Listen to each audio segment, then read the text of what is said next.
Hello and welcome to UMass Beyond the Classroom. I'm your host, Robert Santiago. Thanks for joining us. Today, we're talking about the website for the on-campus newspaper, the Daily Collegian. Specifically, we'll discuss what exactly the multimedia producers are creating for the Collegian's website. Also, our guests will talk about their goals and visions for the site and how they deal with the challenge of getting students to log on. For our guests, I'd like to introduce Lindsay Davis and Chris Shores. Lindsay is the managing editor of the website, and Chris is the managing editor of the newsroom. Thank you both for joining us on UMass Beyond the Classroom. At the end of the show, we'll provide some contact information. So for those of you who are interested, you can get their digits. Let's get started. Lindsay, we'll start with you. Tell me about your role at the Daily Collegian and how long you've been working there. Well, as you said, I'm the managing editor of the website, dailycollegian.com. And what I do is I oversee all the web content, and web exclusive content, and the print content that goes up on the website. And how long ago did you get involved? It was about a year ago that I joined the Daily Collegian. Chris, who is actually the former managing editor of the website, he hired me as a senior producer of Arts News. And then this semester, he hired me as the managing editor of the website. Great. So, Chris, what's your story? What's your role, and how long have you been at the Collegian? I started as a freshman. I was just a basic news reporter. My sophomore year, I started to dabble on the web a little bit and helped out with web production. Then last year, my junior year, I became the managing editor of dailycollegian.com. And now I've passed it off to Lindsay, and I'm taking over the newspaper, managing the newsroom. Okay.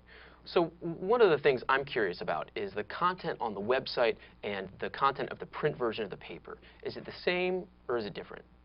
Well, every night we have web production managers who put all the content from the print online. And then we also, in addition, have web exclusive content where you're not going to find in the paper or anything related in the paper about this specific content.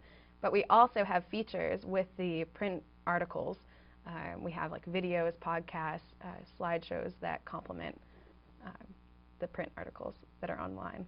Okay, so who are the people who produce the multimedia elements of the website? Are they the same writers for the Daily Collegian, or do you have a different staff for the multimedia? Well, we actually have 4 senior producers, one for each section of the print newspaper. So we have news, arts, editorial and opinion, and sports. And what they do is they recruit producers who then go off and produce all this content. But we also get the writers involved sometimes when they're off doing their print articles. They'll take a camera along, or video camera, and produce some content for us as well.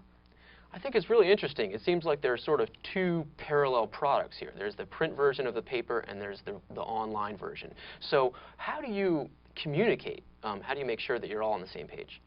Well, I think it helps for me because now I'm managing editor of the newsroom, but I was managing editor of the website. So I kind of have an idea of what I would like to see. And my goal is to always have content that pairs. So if the sports section is doing a game wrap of the football game, I want to see a highlight reel that people can go online, read the story, but also see a highlight reel of the game. And the same for maybe an arts review. If there's a review of the Emmy Awards, it'd be cool if there was a podcast that the readers can also listen to as well. Sure. So are there any regular features that people can expect to find on the dailycollegian.com? Yes, we do. Actually, we have a lot of reoccurring things, especially in the sports department. We have reoccurring podcasts, so every Tuesday you can go online and you'll find a college football podcast, or Wednesday we have professional baseball podcasts where we have our sports writers talking about the latest news in sports. So those are definitely something to look forward to. Okay, and how many students do you have on your staff for the multimedia department there, and are you looking to increase the numbers? Well, as I said, we have our 4 senior producers, and our regular producers are kind of, some of them are reoccurring, some of them just come in for one project. We have our writers that do content as well, but we're always looking for new people. It doesn't matter if you are the most experienced multimedia producer in the world or you've never picked up a camera before. We teach everyone that comes through our doorways. Okay, so you're actively recruiting. Yes, yes. And how do you go about trying to find people to come and join the Collegian? Well, we promote people coming down to our website, or coming down to our offices on our website. We also use social media like Facebook and Twitter, and we encourage our writers to go off and find people as well. Mm-hmm. What is the traffic like? Do you receive a lot of hits, and do you know specifically what parts of the website people are looking at? Yeah, we receive between 10,000 and 20,000 visitors per week. And it usually really just depends on what kind of stuff we have happening. So last week we had a story and a video that Lindsay produced actually about Troy Davis. And because people were searching his name after his execution, it brought more traffic to our site. So we tried to think about what people are searching and do a story on that, but sometimes it just works out in our favor. Mm-hmm.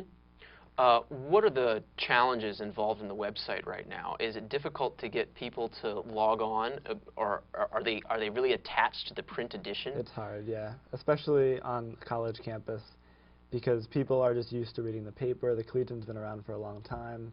People aren't really thinking about the website, or maybe aren't sure that what other stuff we have on it. So I think that for the campus, the focus is on the paper. Outside of the campus, I think alumni appreciate the website.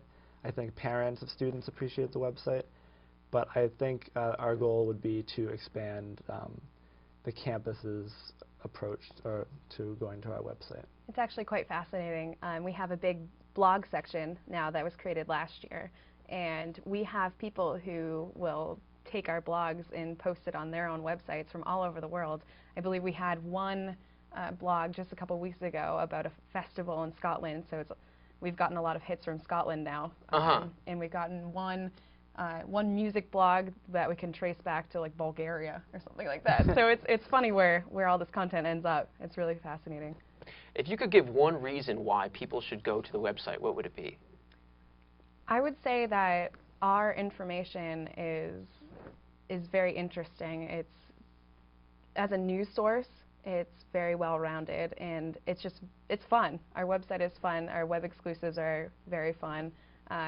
It's also a good place if you have comments on our print articles. You can go out there and comment and participate in the journalism magic we call the Collegian. Sure. And what's your favorite part of the website? Is there, something that you really have a strong feeling for? I particularly like the sports multimedia. I think that is something that a lot of people like to watch. They love watching ESPN, and I think our producers do a really good job of doing podcasts, highlight reels of major games, photos, slideshows. And so I think all the multimedia is good, but our sports multimedia is really strong, and I hope that people take advantage of that. Mm-hmm. Okay. Are there any projects that you're working on right now? What do you have in store for the future? Well, we have a lot of projects in our near future that we've been working on. We're definitely working on some reoccurring things, as we were talking about before, especially in the arts, doing movie review podcasts, doing concert review podcasts.